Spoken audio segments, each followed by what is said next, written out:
절에서 만나서 결혼에 살면 행복하게 살까요? 불행하게 살까요?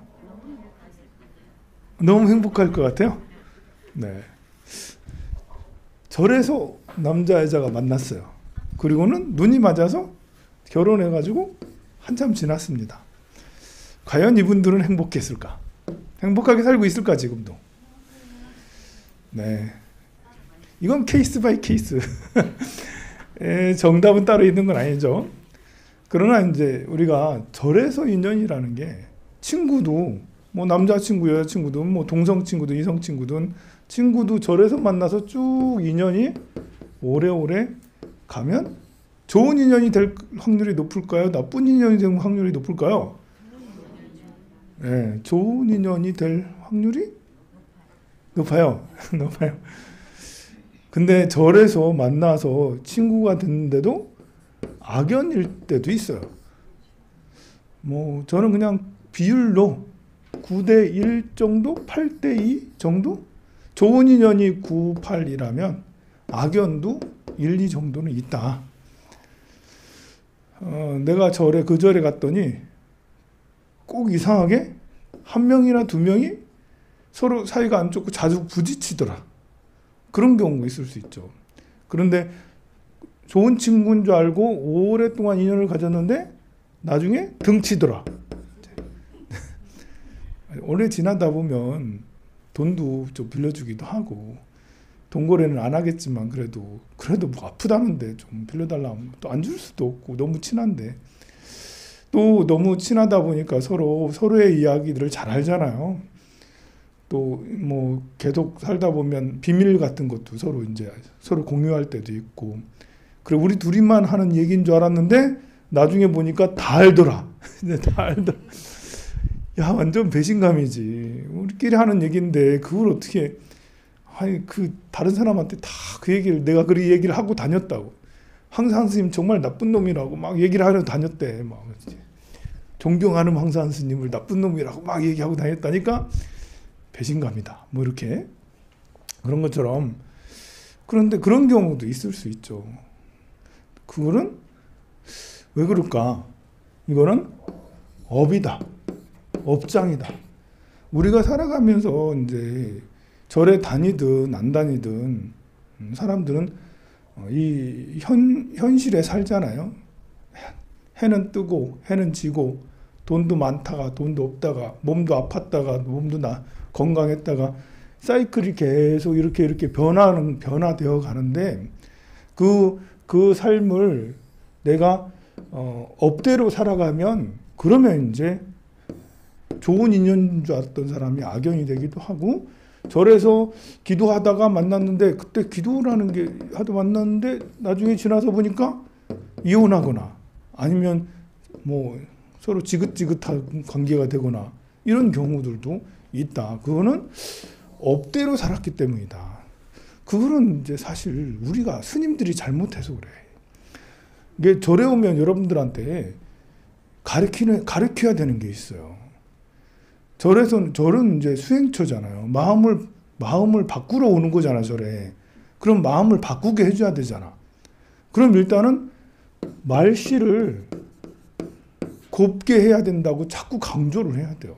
이거 진짜 중요하거든요. 우리 팔정도 중에 정견을 제일 중요하게 여기지만 속마음은 몰라. 속마음은 말로도 드러나죠. 속마음은 말로 드러나. 그래서 말씨를 항상 친절하고 그리고 배려하고 양보하고 또 상대를 생각해 주는 말을 하고 그리고 미소 지으면서 순수한 미소 있잖아. 순수한 미소. 말씀 못하면 순수한 미소. 이 순수한 미소가 중요해. 순수한 미소. 그냥 의미심장한 미소, 좀 이상한 야릇한 미소 이런 게 아니라 순수한 미소. 무장 해제되는 그 미소만 보면 기분이 그냥 좋은 미소. 이거는 닦아야 돼요. 그냥 나오기도 하지만 내가 노력해야 되거든요. 그런 미소와 함께 친절하고 배려하는 또 이런 말씨가 중요하다. 이런 뭐 그런 말씨를 가지려면 견해가 발라야 되거든요. 생각이 발라야 돼. 그래서 이것들을 스님들이 강조를 해야 돼요. 천수경 하기 전에 좋은 말씨, 미소, 친절 이렇게 하고 나서 해야 돼. 우리 친절합시다. 미소 지읍시다. 여러분 안녕하세요. 반가워요. 이러면서 그 친절과 미소 이런 것이 몸에 배어 있어야 된단 말입니다. 이게 절에서 제일 먼저 해야 될 천수경보다 더 중요한 이게 기도라는 거는 여러분들은 기도에서 영험을 얻기를 하잖아요. 다른 말로 기도빨이 받아야 되잖아요. 아니면 성불 받아야 되잖아. 성불 받아야 되려면 이게 마음씨가 중요하거든요. 올바른 견해가. 마음은 되게 삐뚤어져 있는 상태에서 기도를 많이 한다고 한 번, 두 번은 영험이 있겠지만 지속적인 영험은 안 생겨요. 지속적인 영험은 가피, 무슨 가피지? 몽중가피 말고 명운가피. 아이, 큰일이다 이거. 명운가피라 하거든. 가피 중에 몽중가피가 있고 현증가피가 있는데 그 중에 명운가피가 진짜 가피거든요. 보이지 않게 천천히. 훈자는 익힐 운자예요. 우리가 이제 향을 가까이 있으면 향내음이 배어지는 것처럼 명운가피는 그런 가피예요. 명운가피는 기도를 통해서 자기 성장이죠. 자기 성장을 해서 마음씨가, 말씨가 친절하고 미소 짓고 이런 것들로 변해지는 것이 그러면 성공 확률이 높아요. 합격, 자식, 취업, 합격, 잘 웃는 미소 짓고 친절하고 그리고 희생 정신 있잖아요. 희생 정신? 무엇이든지 감당하려고 하고 그래 묵묵하게 그래도 이거 정도는 해야지.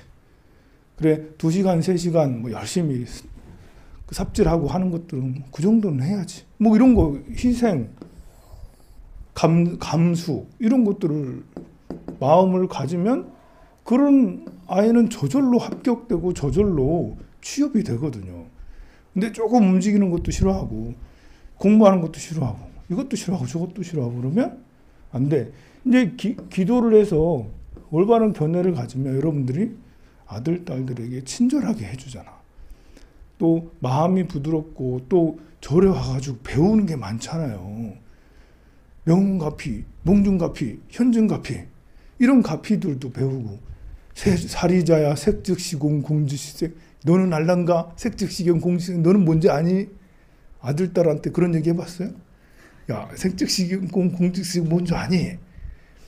야 영화에서 말하는 색즉시공 그게 아니야. 그게 아니야. 야 고정된 실체가 없는 거야. 고정된 실체가 뭔지 아니? 라고 이렇게 얘기를 하는 엄마 밑에서 자라는 자식은 저절로 지식인이 되고 저절로 이렇게 합격이 되고 취업이 돼요. 그리고 이런 말랑말랑한 마음을 가지려면 보현행원을 닦아야죠. 보현행원을 닦기 위해서는 완전히 완전한 미소, 순수한 미소. 예전에 정말 미소가 아름다운 청년이 있었는데 그 청년 이름이 뭐더라? 연예인인데 미소가 정말 예쁘다고 그 청년이 그랬는데 그래 이제 그런 그 청년처럼 정말 예쁘고 아름다운 미소를 짓기 위해서 보현행원을 하는 거예요. 지심정례 공양 여러분들이 불공 드리는 게 진짜 훌륭한 미소를 만들어낸 작품같이 서산 마애불 그 미소같이 순수한 미소를 만들어내기 위해서 보현행원을 닦고 불공을 드리고 기도를 하는 거예요. 순수한 미소를 이루면 그럼 나머지는 다 이루게 되죠. 그러려면 보현행원, 예경제불 모든 부처님을 이제 예배하고 공경하여라. 부처님을 왜 예배하고 공경해요? 부처님은 존경할 만한 분이니까 그런 거예요. 스승이니까 그래. 존경할 만한 분, 스승이기에 나도 따라 배우고 싶다. 스승을 따라서 나도 그렇게 되고 싶다. 부처님의 자비로운 미소. 부처님이 45년 동안 설법을 제자들을 45년 동안 설법을 하셨는데 걸음걸이 또한 감동이에요. 부처님은. 말씨도 원음을 가지고 있어서 그냥 여리 청중들이 보기만 해도 듣기만 해도 눈물이 줄줄줄 흐르고 보기만 해도 또 얼마나 잘생기셔가지고 보기만 해도 그냥 사람들의 마음 업장을 다 내려놓게 하시거든요. 그 위의가 너무 훌륭해서 3000가지 위의를 가지고 있다. 위의를 칭찬하고 있는데 이 부처님의 위의를 칭찬하는데 3000가지나 될 정도로 이렇게 부처님의 위의가 거룩하단 말입니다. 그런 부처님을 통해서 나도 그와 같아지이다. 우리 불제자님들이 제일 중요한 게 관세음보살 연부를 하면서 나도 관세음보살과 같아지이다. 나도 석가모니불과 같아지이다. 그래서 부처님한테 예배 공경하는 거예요. 영험은 기독발은 요걸 통해서 생기는 거예요. 이렇게 했을 때. 그래야지 영험이 완성되지. 한 번, 두 번 소원 이루는 건 그냥 이제 좋은 일 하고 나면 좋은 과보 받듯이 하는 것밖에 되지 않아요. 그리고 부처님을 찬탄하죠. 칭찬열애. 칭찬하기가 쉽지가 않아요. 오늘 아침에 어떤 보살님을 하고 상담했는데 보살님이 절에서 그 거사님을 만났대. 자기 아버님이 출가를 하셔가지고 40대에 출가를 해가지고 조계종스님은 아니고 그냥 이렇게 그래도 어떻게 뭐 이렇게 되게 부지런하게 절을 읽으셔가지고 어렸을 때 거기서 젊었을 때 살았대요. 그때 그 절에 와서 잠깐 있었던 처사님하고 거사님하고 결혼해가지고 지금까지 살고 계신데 아들 둘을 낳았어요. 근데 보면 참 그래요. 이 상담을 1시간 정도, 1시간도 더 했지. 이렇게 했는데 상담하다 보면 가족사 다 얘기하잖아. 내가 가족사를 다 일일이 얘기해 줄 수는 없고 그래 상담을 하다 보니까 거사님이 이렇게 참 사람이 이제 생년월일을 보면 뭘 알 수가 있어요. 이제 무신생인데 무신생 맞나? 기유생? 나이가 더 되는 것 같은데? 하여간에 경신일주예요. 경신일주. 경신이고 신신 이러면 거의 뭐 군대에서 살아도 될 만큼이나 많은 사람들과 기질이 군인 기질이거든요.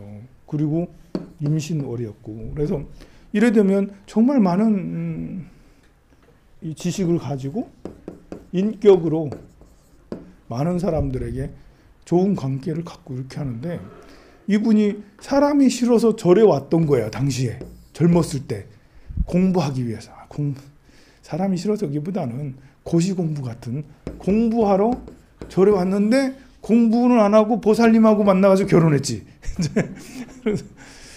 그런데 거사님이 사람을 싫어하는 거예요. 이제 사람 싫어하는 사람 치고 상처 없는 사람이 잘 없어요. 일단은 내가 사람 만나는 걸 싫어한다. 이러면 병들었다 생각하면 돼요. 여기 병든 사람 있나요? 사람 싫으면 안 왔겠죠, 여기. 이게 사람 싫어하는 사람은 근데 왜 이렇게 위장병, 뭐 심장병 있는 것처럼 마음에 그것도 병이에요. 그걸로 인해서 다른 것들이 점점 좀 나빠지는데 이분은 특히나 더 사람들을 자주 만나는 사람들이 많은 곳에 있어야 돼, 막. 그래야 거기서 42살부터는 지금 56세인가 그런데 42살부터는 명령권이 발동되는 시기거든요. 시기가. 야, 이렇게 군대 조직 같은 이런 걸 가지고 있는데 이 병인 정묘운이 와서 완전 사람이 명령권이 발동될 때가 있어요. 이게 이렇게 있는 사람들도 명령권이 발동된다는 건 뭐냐면 팀장을 하거나 무슨 회장님을 하거나 여기 동문회장님이 그냥 동문회장 하는 게 아니에요. 동물회장도 명령권이 발동돼가지고 저러는 거거든요, 지금. 그래서 사람들 보고 맨날 뭐라고 그래. 못생겼다, 키 작다 이러면서 떡해라, 뭐해라, 뭐해라. 말 중에 3분의 1 정도는 뭘 시키는 말이에요. 시키는 말. 그죠? 주변 사람들 증언해 보세요. 그 사람들 말하는 것 중에 3분의 1 뭐 시키는 거죠. 뭐 시키는 거예요. 이게 명령권이 발동된 사람의 공통적인 특징이에요. 그걸 보고 관운이라고 그래요. 관운. 관운이 오면 사람들한테 막 시켜. 왜냐하면 여러 사람들 보고 너는 뭐 해야 되고 너는 뭐 해야 되고 뭐 해야 되고 하는 것들을 잘 알아요. 그리고 일을 맡게 돼. 일을 맡았으니까 운영을 해 나가요. 조직을 운영해 나가야 되잖아. 그러니까 여기 와서 떡도 좀 하고 여기 와서 공약관에서 뭣도 좀 하고 뭣도 좀 하고 이렇게 청소 좀 하고 뭣도 하라고 맨날 그렇게 하는 거거든요. 그 때가 누구나 다 오게 돼요, 보면. 그런데 이제 요분처럼 지금이 그런 때거든요. 그런데 이거 봐봐. 야, 이렇게 많은 사람들이 잔뜩, 그리고 모두 다 의리로, 이 경금은 의리로 똘똘 뭉친 사람들이에요. 의리로 똘똘 뭉친 사람들 속에서 명령권이 발동돼서 거기서 대장질을 해봐. 형님! 카카! 이러면서 이럴 텐데 또 그런 걸 즐겨요. 우리 본래 이런 사람은. 그런데 이런 거 안 하고 치킨집에서 치킨 보살 몸 아프다고 맨날 그러고 아들 하나는 또 하나는 정신이 멀쩡하고 아주 잘생기고 너무 훌륭해. 아들이 둘이거든요. 이게 아들을 낳으면 자식을 낳으면 두셈 낳으면 그 중에 하나는 나랑 거의 똑같은 아이를 낳는가 봐. 그럼 이 아버지의 업이 큰아들한테 갔어. 큰아들이 11살부터 이렇게 문서운이 와요. 문서운. 철학자의 운이 온 거야. 철학자. 고민과 생각이 엄청 많은 때가 와요. 그냥 이런 거 있잖아. 저 하늘만 봐도 수백 가지, 저 땅만 봐도 물만 봐도 수백 가지 생각이 막 일어나는 그런 때가 11살부터 오는데 얘가 그거를 견디질 못했어요. 생각이 너무 많으면 복잡하면 생각을 품고 의심하고 걱정하고 생각이 많다는 건 의심, 걱정이 그 안에 많다는 거거든요. 그리고 의심, 걱정, 원한, 원망도 일주가 임자일주야. 원망심의 대마왕이지. 원망심을 기본적으로 갖고 있는 사람이 있어요. 저는 물이 거의 없거든요. 이 물이 많은 사람이 원망심이 많아. 또 몸 하면 안 되는데 하면서 이제 걱정도 많고 뭐 그래. 근데 이제 이 11살부터 20살까지의 이런 걸 결국은 이겨내지 못하고 공부를 했었어야 되는데 공부를 안 한 거지. 그래서 한번 이렇게 가셨는가 봐. 생각이. 그래가지고 병원도 가시고.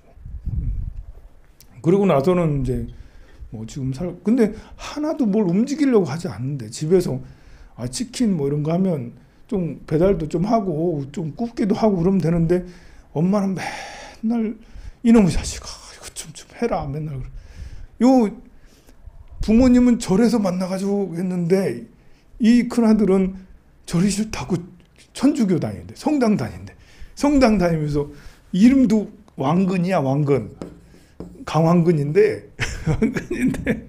이름 싫다고 요셉으로 바꾼다고. 그런데 이제 이 생각의 운이 끝나질 않은 거예요. 큰 생각, 문서운이 끝나지 않아서 생각이 어마무시한 생각이 아직도 여전히 30살까지 그런 27살이거든요. 그래서 이렇게 그런 때는 문서운이라는 건 인정을 받고자 하는 인정 욕구거든요. 이런 때는 일을 잘 안 해요. 육체노동 잘 안 해요. 부모 생각은 야 그거 좀 배달 좀 하고 그거 좀 꾸고 뭐 그렇게 그거 뭐 어렵니? 젊은 애가. 그런데요 문서가 많은 사람은 몸을 안 움직여요. 그걸 우리가 알아야 돼. 문서가 많은 사람은 선비다. 선비. 우리는 옛날에 우리 뭐 할아버지 뭐 조선시대 때 보면 참 가쓰고 다 하늘 촌따지 맹자왈 공자왈 이렇게 해서 뒤쯤 딱 하늘을 노래하고 시를 쓰고 뭐 이렇게 하는 그분의 부인은 밭에 가서 하루 종일 일하고 이런 거 보면서 진짜 못됐다. 우리 할아버지 우리 아버지 진짜 못됐다 이렇게 생각하잖아요. 근데 그게 아닌 거예요. 문서가 강한 사람은 체질적으로 몸이 안 움직여져. 그래서 하늘 천따 이러고 있는 거예요.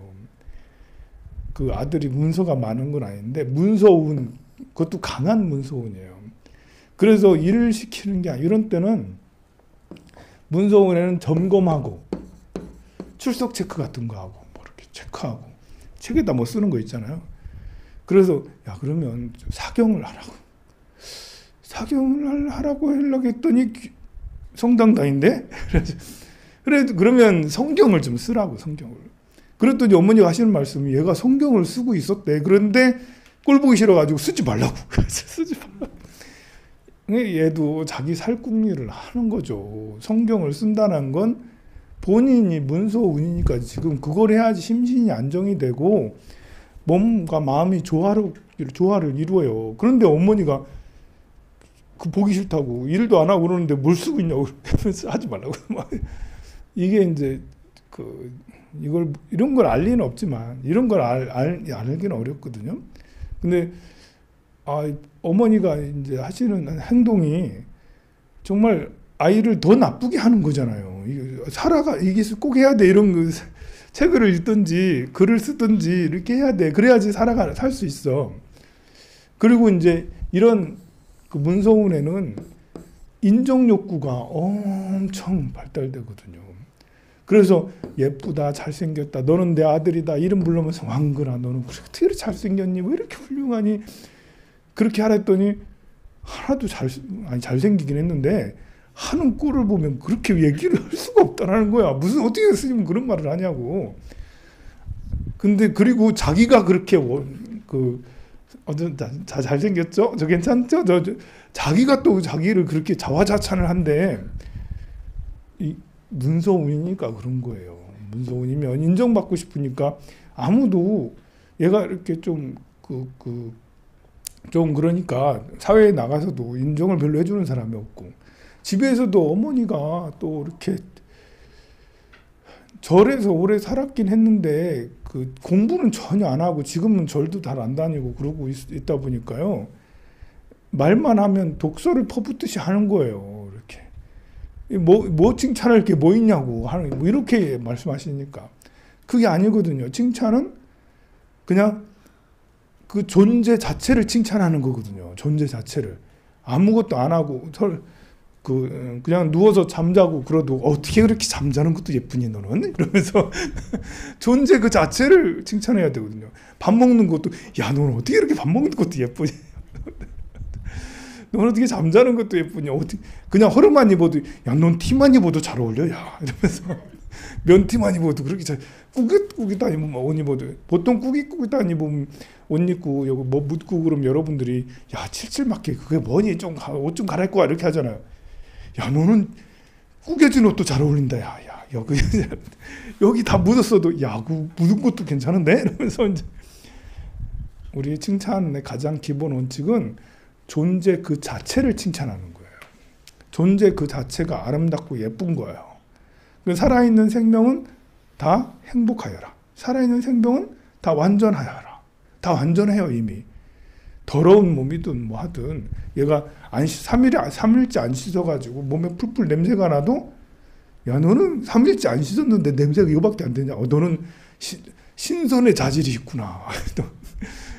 정말 신선 같구나. 야 이러면서 이렇게 바퀴벌레도 칭찬할 수 있는 여러분들이 모기도 파리도 모기도 칭찬할 수 있는 그런 마인드를 가지고 있어야 돼요. 그게 정견이고 그렇게 했을 때 사람은 그랬어요.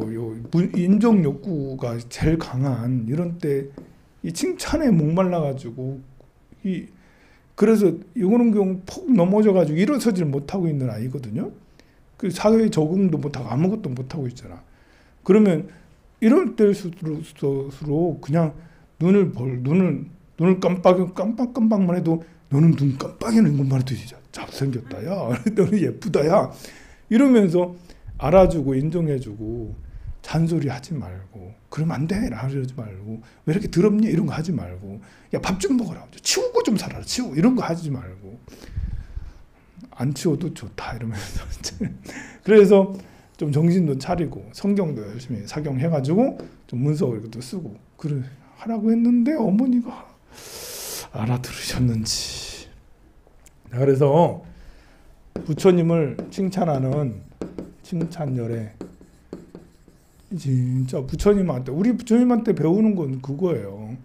나무대비 관세음 원화석질대법 나무대비 관세음 원화조득지안 하면서 나무대비 관세음은 관세음 보살을 칭찬하는 거거든요. 그 찬탄하는 그런 말씀들이에요. 경전의 말씀들이 부처님의 위덕을 칭찬하는 게 거의 한 10% 20%는 부처님의 위덕을 칭찬하거든요. 그런 것들을 부처님은 존경할 만한 분이니까 칭찬하고 우리 아들은 아직도 취업도 못하고 게임에 빠져서 저러고 있는데 어떻게 칭찬해요? 그런 게 아니고 존재 그 자체를 칭찬하자. 밥은 먹고 해야지.